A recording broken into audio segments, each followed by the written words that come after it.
मैं अरुण पांडे आज के इस व्याख्यान में आप सबका हार्दिक स्वागत करता हूं। कारक प्रकरण का हम आरपीएससी के आधार पर अध्ययन कर रहे हैं, उस क्रम में भी और अन्य परीक्षाएं जैसे यूजीसी नेट हो गई, जेआरएफ हो गया, फिर यूपीपीजीटी या अन्य किसी भी पूरे भारत की संस्कृत परीक्षा में जहां पर भी कारक प्रकरण का आपको अध्ययन करना है वहां पर ये सूत्र बहुत महत्वपूर्ण है। आज हम करण संज्ञा किस सूत्र से होती है उस सूत्र को, उस सूत्र के अर्थ को, उस सूत्र के उदाहरण को जानेंगे तथा करण संज्ञा होने के फलस्वरूप जो विभक्ति लगती है उस विभक्ति के बारे में भी जानेंगे। तो आज का जो सूत्र है, इससे पहले हमने कर्म संज्ञा के लिए जितने भी सूत्र थे उनको जान लिया था, द्वितीय विभक्ति से संबद्ध जितने सूत्र थे उन सूत्रों को जान लिया है। अब सबसे पहले यहां देखेंगे आप तो सूत्र मिलेगा साधक तमम करणम। सूत्र क्या है? साधक तमम करणम। साधक क्या होता है? साधक क्या होता है आप जानते हैं? साधक क्रिया की सिद्धि में जो उपकारक होता है, जो साधक होता है, मतलब क्रिया को सिद्ध करने वाला जो होता है वह साधक होता है, व्यक्ति नहीं, साधन कह सकते हैं एक प्रकार का। तो क्रिया की सिद्धि में जो उपकारक होता है वह साधक होता है। जैसे मैं लिखता हूं तो मेरे लिखने की क्रिया की सिद्धि के लिए यह साधक है ना, यह उपकारक है। तो अब साधक तमम कह रहे हैं, तम प्रत्यय यहां लगा है, अतिशय साधक, सर्वाधिक उत्तम जो साधक है ऐसा साधक कर्ण कहलाता है। देखिए ये वृत्ति में क्या कहेंगे, सूत्र में दो ही शब्द हैं, साधक तमम और कर्णम। साधक तमम और कर्णम आपने यदि पहले ध्यान दिया होगा तो मैं अक्सर बताता रहता हूं कारक प्रकरण के अध्ययन में दो सीरीज चलती है। कारक प्रकरण में एक सीरीज चलती है 1.4 वाली, एक सीरीज चल रही 2.3 वाली। तो 2.3 वाली सूत्र जो सीरीज चल रही है वो अनभिहिते की है, वो सारी विभक्ति वाले सूत्र हैं। 1.4 वाली जो चल रही है वो कारके के अधिकार में आती है, कारक वाली सीरीज है। तो यहां पर आप इसके साथ साथ कारकम भी जोड़ सकते हैं। साधक तमम करणम कारकम। साधकतम जो होता है वह करण कारक कहलाता है, यह तात्पर्य होगा ना। कारक का विभक्ति परिवर्तन करके यहां अन्वय ला सकते हैं। अब यह तात्पर्य क्या हुआ, साधक तमम का यहां अर्थ क्या दिखा रहे हैं, क्रिया सिद्धौ प्रकृष्टोपकारकम। करण संज्ञम साथ मतलब उसकी करण संज्ञा होती है, उसको करण कहा जाता है। किसको करण कहा जा सकता है? जो क्रिया की सिद्धि में सबसे अधिक उपकारक हो। किसमें उपकारक हो? क्रिया की सिद्धि में। कितना उपकारक हो? सर्वाधिक, प्रकृष्ट, सबसे उत्कृष्ट जो हो साधक वह करण कहलाता है। जैसे अब एक दो एग्जाम्पल देंगे हम आपको, आगे जो विभक्ति वाला सूत्र आएगा वहां पर इसका एग्जाम्पल आएगा। पर मान लीजिए मैं लिखता हूं तो लेखनी से लिखता हूं, मैं जाता हूं पैरों से जाता हूं, पैर हो गए, लेखनी हो गई। या मान लीजिए कोई कालिदास जी लकड़ी काटते थे ना कहावत के आधार पर, वैसे नहीं। या कुठार, ये क्या कहते हैं, कुल्हाड़ी से कुम्हार लकड़ी काट रहा है, तो कुम्हार नहीं लकड़ी काटेगा, कौन काटेगा? बढ़ई काटेगा, है ना। बढ़ई लकड़ी काट रहा है कुठार से। कुठार और कुम्हार में अनुप्रास होने लगा था। तो कुठार किसको कहते हैं? कुल्हाड़ी को। तो बढ़ई भी लकड़ी काट रहा है, बढ़ई लकड़ी की काटने की क्रिया की सिद्धि में बढ़ई भी उपकारक हो सकता है, हो सकता है ना, बढ़ई भी। फिर उसके बाद उसके साथ साथ लकड़ी नहीं रहेगी तो किसको काटेगा? लकड़ी भी सिद्धि में एक क्रिया की सिद्धि में वो भी एक प्रकार का उपकारक ही तत्व है, परंतु सबसे अधिक उपकारक जिसके आधार पर, जिस पर व्यापार आश्रित रहता है, ऐसा है कुठार, जिसके संयोग से। जैसे अब आपको उदाहरण दे दें, राम ने बाण से बाली को मारा। यहां पर कई चीज है, राम भी है, बाली भी है, बाण भी है, धनुष भी, राम के हाथ भी है। इनमें से कोई एक भी ना रहे तो ये कार्य सिद्ध नहीं होगा। बाली नहीं होता तो मारते किससे? हाथ नहीं होता तो धनुष कैसे चलाते? धनुष नहीं होता तो बाण हाथों से थोड़े ना फेंकते। या बाण नहीं होता तो धनुष थोड़े ना मार देता। या राम नहीं होते तो धनुष बाण कैसे चलता? एक क्रिया में सारे अवयव उपकारक हैं, परंतु इनमें प्रकृष्ट उपकारक कौन सा है? जो जाके बाली के शरीर में चुभते ही उसका शरीर से प्राण का वियोग हुआ। तो प्रकृष्टतम उपकारक कारण है बाण, इसलिए बाण हो गया कारण। साधक तम है, ठीक है, ये बात समझ रहे? साधक बहुत सारे हो सकते हैं, पर उनमें साधकों में सबसे उत्कृष्ट साधक जो है वो साधक तम कहलाता, वह है कर्ण, प्रकृष्ट उपकारक। यहां पर एक चीजें प्रश्न पूछी जा सकती है, प्रश्न पूछते हैं, उदाहरण नहीं दिया, रामेण बाणेन हतो बाली, अभी आगे एग्जाम्पल आएगा पहले केवल करण संज्ञा यहां बता रहे, केवल क्या बता रहे हैं, करण संज्ञा। करण संज्ञा करने के लिए सूत्र क्या है, साधक तमम करणम। ठीक है, इतना ही। ये सूत्र क्या करता है, करण संज्ञा करता है, करण कारक संज्ञा। किसकी करता है, क्रिया की सिद्धि में प्रकृष्ट उपकारक की करण संज्ञा करता है। ठीक है, अच्छा यहां पूछेंगे तमप ग्रहणम किम, तमप ग्रहणम किम, ये पदकृत्य, इस चीज, ये जो ऐसा प्रश्न पूछते हैं इसको क्या कहा जाता है, पदकृत्य। पदकृत्य क्यों कहा जाता है, क्योंकि इसमें ये पद क्यों रखा गया उसकी सार्थकता बताते हैं, प्रत्येक पद की सार्थकता बताते हैं। अच्छा, तो तमप ग्रहण क्यों किया गया यह आपको जानना है, तो इस तमप को हटा के देख लीजिए क्या हो जाएगा, साधकम करणम। ठीक, साधकम करणम। प्रश्न यह उठता है कि भाई जो साधक तम है वो भी तो साधक ही है ना, जो साधक तम है वो भी तो साधक ही है, तो साधकम करणम कह देने से भी काम चल जाता, साधक तमम कहने की आवश्यकता नहीं थी। ये बात समझ रहे हैं, क्योंकि वह भी साधक ही है, ऐसा ये कुछ लोग प्रश्न उठाते हैं। तो क्या होता है, यहां प्रकृष्टता, क्रिया में जो प्रकृष्टता, क्रिया में जो उत्कर्षातिशय है, उत्कर्ष का अतिशय अधिकता है, वह चीज प्रकट नहीं होती। वह चीज देख लीजिए, अगर यह तमप ग्रहण करके भगवान पाणिनि यह ज्ञापित करा रहे हैं, यह बताना चाह रहे हैं कि जहां जिसके ग्रहण की आवश्यकता है वहां उसके ग्रहण को करना ही है। साधक से ही साधक तम अर्थ को नहीं लेना है, साधक शब्द से ही। यदि आप साधक शब्द से ही जो सर्वातिशय साधक है, ऐसा अतिशयन साधक है, ऐसा अर्थ लेना चाहेंगे, तो उसी तरह आप आधार शब्द से आधारातिशय अर्थ भी ले लेंगे ना। अगर साधक शब्द से साधक तम शब्द अर्थ ले लेंगे तो आधार शब्द से आधार तम भी अर्थ हो सकता है ना, आधार तम भी अधिकरण संज्ञा। अगर साधक कहेंगे तो दोनों अर्थ रहेगा, साधक और साधक तम, है ना। केवल साधक कह देने से दोनों अर्थ रहेगा, साधक भी और साधक तम भी। परंतु आधार, उसी तरह आधार कह देंगे तो दोनों अर्थ रहेगा, आधार भी और आधार तम भी।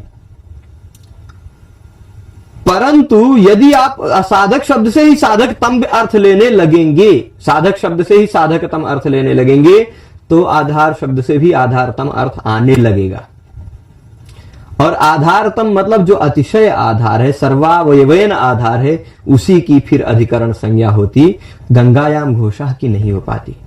गंगायाम घोषा में घोष जो है ना, घोष क्या है, वो गंगा के तट पर है, उसका आधार गंगा नहीं है ना, उसमें अतिशयन आधार नहीं है, आधारतम कभी हो ही नहीं सकती गंगा, ये बात है। तो यदि साधक से ही साधकतम लेने लगेंगे तो आधार से ही आधारतम लेना पड़ेगा, और गंगायाम घोषा में गंगा की अधिकरण संज्ञा हो ही नहीं सकती, क्योंकि घोष का आधार हो ही नहीं सकता गंगा, है ना। इसलिए साधक तमम में तमप ग्रहण करना जरूरी। ये बहुत महत्वपूर्ण बात नहीं थी, पर वृत्ति में लिखा था, इसलिए हमने सामान्यतः बता दिया। ठीक है, बात समझ रहे हैं। साधक से साधक तम लेंगे तो आधार से आधारतम ले लेना पड़ेगा, अतिशय आधार। साधक से अतिशय साधक ले रहे हैं तो आधार से अतिशय आधार, तो फिर गंगा अतिशय आधार हो ही नहीं सकता, इसमें सप्तमी विभक्ति लगी नहीं पाएगी। ठीक है, अब इसके बाद, क्योंकि घोष कहां रहता भाई, घोष गंगा के तट पर हो सकता है, गंगा में नहीं हो सकता है, जल प्रवाह जो है उसमें नहीं हो सकता। ठीक है, अब इसके बाद भाई करण संज्ञा हुई, करण कारक की। हमने बताया दो सीरीज चल रही है, एक 2.3 वाली, एक 1.4 वाली। 2.3 वाली ये विभक्ति का सूत्र होता है। ये करण संज्ञा हुई, पर उसका फायदा क्या, उसका लाभ क्या, ये इस सूत्र में जानेंगे। इस सूत्र के अंतर्गत एक वार्तिक भी है, उस वार्तिक को भी जानेंगे। बस इतने पे ही, केवल यदि आरपीएससी के पाठ्यक्रम में देखते हैं तो केवल 31 सूत्र है कारक के, और यूजीसी नेट जेआरएफ इत्यादि के पाठ्यक्रम में देखते हैं तो सभी सूत्र हैं। तो हम दोनों का समन्वय मिला के चल रहे हैं। कुछ वीडियो ऐसा रहेगा जो केवल आरपीएससी के काम कर रहेगा, क्योंकि इसके तुरंत बाद कर्तृकरण तृतीया के तुरंत बाद का यदि आप सूत्र देखेंगे तो वह सूत्र ऐसा है जो आरपीएससी में नहीं है, तो उनको भी कुछ अतिरिक्त ना मिले, इसलिए यहीं तक इस सूत्र को ही पढ़कर, इस सूत्र के ही सभी उदाहरणों को समझकर इस पाठ को रोकेंगे। तो कर्तृकरणयों तृतीया, आपको यदि ध्यान होगा तो आपने इससे पहले एक सूत्र पढ़ा है, अनभिहिते।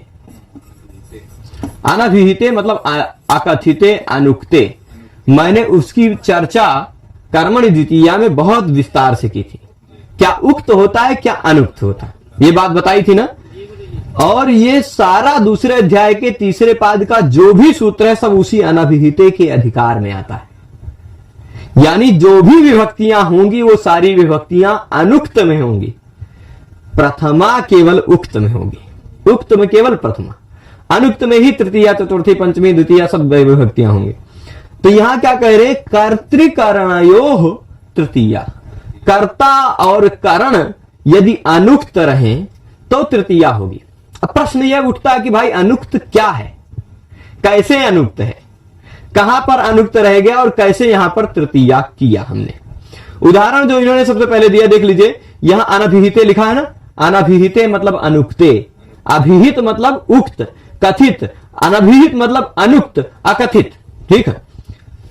अनभिहित कर्ता में और अनभिहित करण में मतलब और तृतीया विभक्ति होती है।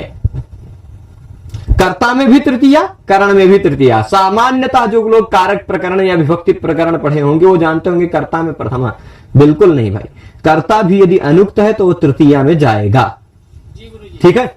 अच्छा, कैसे पता चला अनुक्त है, यहां उदाहरण जो दे रहे हैं उस उदाहरण को मैं बढ़िया से समझा देता हूं। रामेण बाणेन हतः बाली, ठीक, एक ये है राम, आप जानते हैं कर्ता है, बाण है, करण है ना, राम बाण, और बाली है, बीली नहीं बाली, ठीक है, बाली है। वो बाली कौन है, नहीं पहनने वाली नहीं। और मान लीजिए क्रिया यहां लगा दिया हता, कृदंत वाली हता, हता में कौन सा प्रत्यय है बताइए, क्ता प्रत्यय है ना, क्ता प्रत्यय है। क्ता प्रत्यय किस अर्थ में होता है, भाव और कर्म अर्थ में है। अब आप बताइए, मैंने इसको अभिहित अनभिहित जब भी समझाया था तो विस्तार से बताया था, यदि लेखनी शब्द का अर्थ ये है तो लेखनी शब्द के द्वारा उक्त यही होगा ना। उसी तरह यदि क्ता प्रत्यय का अर्थ कर्म है तो क्ता प्रत्यय के द्वारा उक्त क्या होगा, कर्म उक्त होगा, है ना भाई। घट शब्द का अर्थ, घट शब्द का अर्थ कुछ इस प्रकार का यदि पदार्थ है तो घट शब्द के द्वारा उक्त ये होगा कि ये घट उक्त होगा ना, ये तो उक्त नहीं होगा ना। तो यदि यहां पर जो क्ता प्रत्यय है, मान लीजिए वो कोई शब्द है, क्ता प्रत्यय है, उसका अर्थ कर्म है, तो वह उसके द्वारा उक्त क्या होगा, कर्म होगा। कर्ता, करण, संप्रदान, अपादान इत्यादि सभी अनुक्त होंगे। घट शब्द के द्वारा ये उक्त होगा, पट, कुर्सी, लेखनी, गद्दा सब कुछ अनुक्त हो जाएगा, है ना। तो यहां पर प्रत्यय के द्वारा कर्म उक्त है, कर्ता, करण इत्यादि अनुक्त है। अब आप लीजिए, यहां पर समझने वाली बात जो है वो समझिएगा, इस हनन क्रिया का कर्ता कौन है, अनुक्त है ना। अनुक्त कर्ता में कौन सी विभक्ति लगती है, अच्छा बाली उक्त है, कर्म उक्त है, कर्म है बाली, वह उक्त है, उसमें प्रथमा लग गई, वैसे प्रथमा में बाली ही रहता है, ठीक। मूलतः बालिन शब्द है, ठीक। तो अब देख लीजिए, बाली हो गया, फिर उसके बाद राम है कर्ता, कर्ता में भी तृतीया लगाइए, रामेण, अनुक्त कर्ता में तृतीया, ठीक है।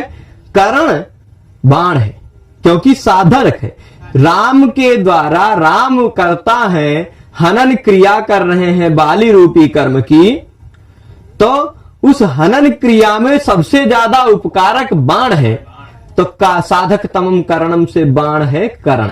करण बाण ही है ना कि बाली है, नहीं बाण है, तो बाण करण है। कर्तृकरण तृतीया ने कहा कि करण अनुक्त है, उसमें तृतीया लगाई, बाणेन, बाणेन, रामेण बाणेन बाली हता, वही रामेण बाणेन हतो बाली कर दिया, उसी को क्रम बदल दिया शब्दों को, ठीक है।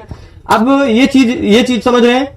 यहां पर आपको ध्यान देना है कि साधक तमम करणम से इसकी करण संज्ञा है, क्योंकि यह साधक तम है ना।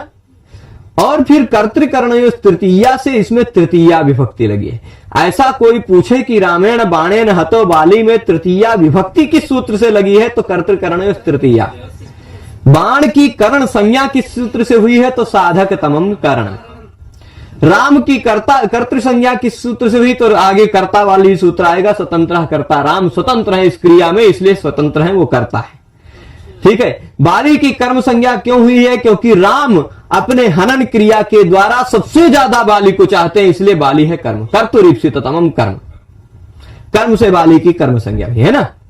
और कर्म यहां हतः मिक्ता प्रत्यय के द्वारा उक्त है, इसलिए नियतोपस्थितिक है, प्रातिपदिकार्थ है। प्रातिपदिकार्थ लिंग परिमाण वचन मात्रे प्रथमा से बाली में प्रथमा लगी। सारी बातों को मैं रिवाइज भी करते चल रहा हूं साथ साथ में, कि जो पुरानी चीजें हैं वो डिलीट ना हो दिमाग में से। तो इतना चल जाएगा। इसी तरह और भी बहुत सारे उदाहरण हो जाएंगे। मैं जैसे मैं छेदन का उदाहरण दिया था, असीना छिनत्ती, एक ही खाली कारण का उदाहरण दे रहे हैं। असीना छिनत्ती, छिनत्ती मतलब छेदन करता है, काटता है ना। द्वैधी करने, दो टुकड़े कर देता है। ठीक। तो असीना, असी कहते हैं तलवार को, तलवार से दो टुकड़े कर रहा है। अब यहां पर देखिए कौन, मान लीजिए कोई है भटा, सैनिक है। ठीक। छिनत्ती क्रिया में तिप प्रत्यय लगा है। तिप प्रत्यय का अर्थ होता है कर्ता, है ना। कर्तृवाच्य में यह प्रयोग है, कर्तृवाच्य में ही ना, छिद्यते तो नहीं है ना, छिनत्ती है, कर्तृवाच्य में है, यानी इसका अर्थ कर्ता है। कर्ता अर्थ है कर्ता उक्त है, कर्ता में प्रथमा लग गई।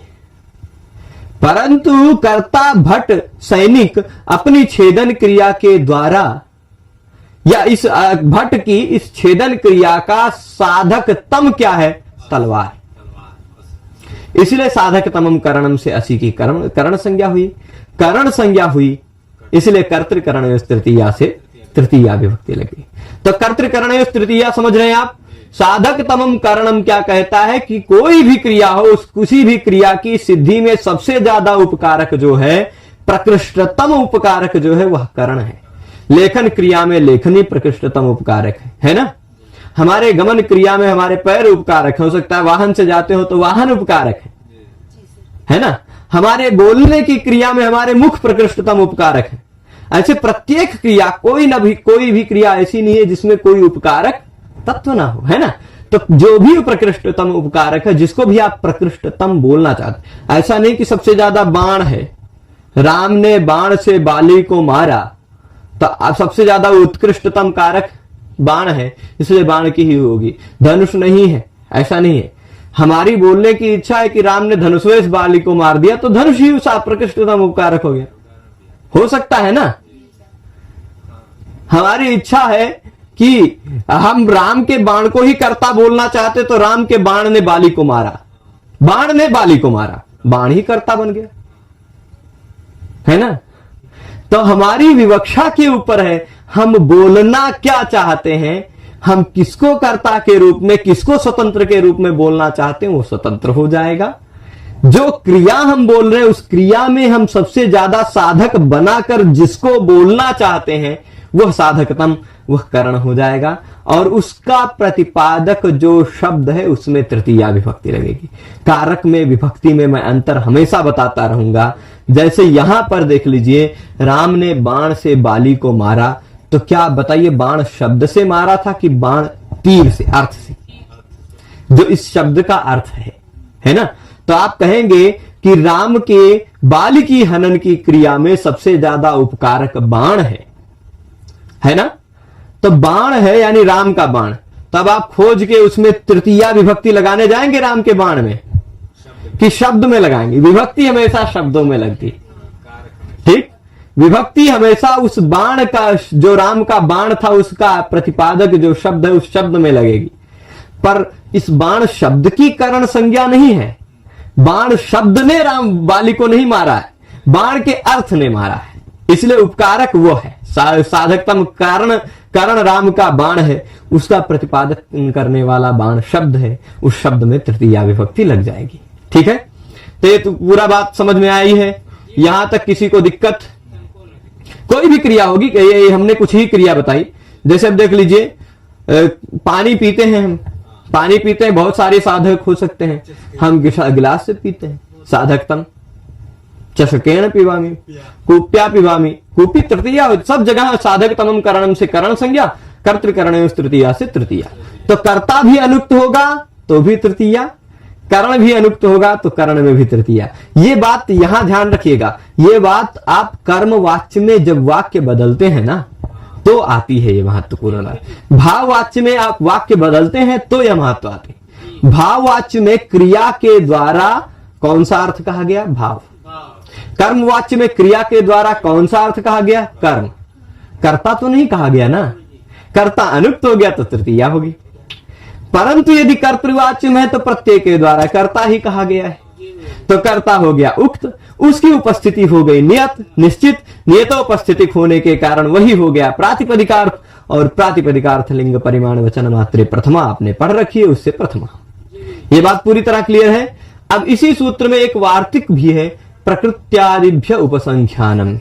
ये सीधे इस तृतीया सूत्र का वार्तिक है, यह कारण संज्ञा से मैटर नहीं रखता, यह केवल शब्द से होने वाली विभक्ति का विधान कर रहा है। पाणिनि जी ने कुछ एक शब्दों की लिस्ट बना दी है, आकृति गण है, वह कितने शब्द हैं वो नहीं ध्यान देना है आपको यहां पर जितने उदाहरण दिए हैं उतने उदाहरण ध्यान रख लेंगे, ठीक है। ये क्या कहता है? प्रकृति इत्यादि शब्दों से भी, प्रकृत्यादिभ्यः, प्रकृति इत्यादि शब्दों से भी, यानी इन शब्दों को भी उपसंख्यानम यानी इसी में गिन ले। किसमें गिन ले? तृतीया विभक्ति में गिन ले। प्रकृति इत्यादि शब्दों को भी तृतीया विभक्ति में ही गिन ले, यानी उन शब्दों से भी तृतीया विभक्ति लग जाएगी, ठीक है। तो अब देख लीजिए उदाहरण आपको मिलता होगा, प्रकृत्या चारु है, प्रकृत्या, भाई प्रकृत्यादिभ्या, यहां भी प्रकृत्या दिख रहा है, आसानी से पहचान जाएंगे किस सूत्र से, ये किस सूत्र से नहीं, किस वार्तिक से, वार्तिक है प्रकृत्या चारु। अब प्रकृति इत्यादि शब्द में प्राय शब्द भी है, प्रायेण याज्ञ का, फिर गोत्रेण गार्ग्य, गोत्र शब्द भी है, प्रकृति, प्राय, गोत्र, सम, विषम, द्विद्रोण, है ना, ऐसे शब्द हैं। ये इतने ही, सुख, दुख, इन सभी को आप इन शब्दों, प्रकृति इत्यादि शब्दों में मान लीजिए। प्रकृति इत्यादि शब्द कौन से हैं? प्रकृति, गोत्र, प्राय, सम, विषम, द्विद्रोण और फिर सुख, दुख, इन सभी शब्दों से भी तृतीया विभक्ति लग जाती है। तब प्रकृत्या चारु कौन से सूत्र से है? तो आप कहेंगे सूत्र नहीं है, प्रकृत्यादिभ्यो उपसंख्यानम वार्तिक। प्रायण याज्ञ का, प्रायण क्या है? प्रकृति इत्यादि शब्दों की लिस्ट में है, ये आपको ध्यान रखना पड़ेगा, तभी आप प्रकृत्यादिभ्यो उपसंख्यानम लगा पाएंगे, है ना। गोत्रेण गार्ग्या, यह किसका उदाहरण है? यहां पर करण संज्ञा नहीं हो रही है, कोई क्रिया नहीं है, क्रिया की सिद्धि में उपकारक कुछ नहीं है, सीधे इन शब्दों को लिख दिया पाणिनि जी ने कि इन शब्दों के बाद तृतीया विभक्ति लगाइए, ठीक है। तो गोत्रेण गार्ग्या, गोत्र शब्द से गार्ग्य विभक्ति, गोत्र शब्द से भी तृतीया हो गई, गोत्रेण गार्ग्या। अहम गोत्रेण काश्यपः, हम कश्यप गोत्र है ना। समेन एति, विषमेण एति, द्विद्रोणेन धान्यम कृणोति, द्विद्रोणेन मतलब दो धान खरीद रहा है, दो द्रोण, द्रोण पहले के समय में नाप होता था, है ना।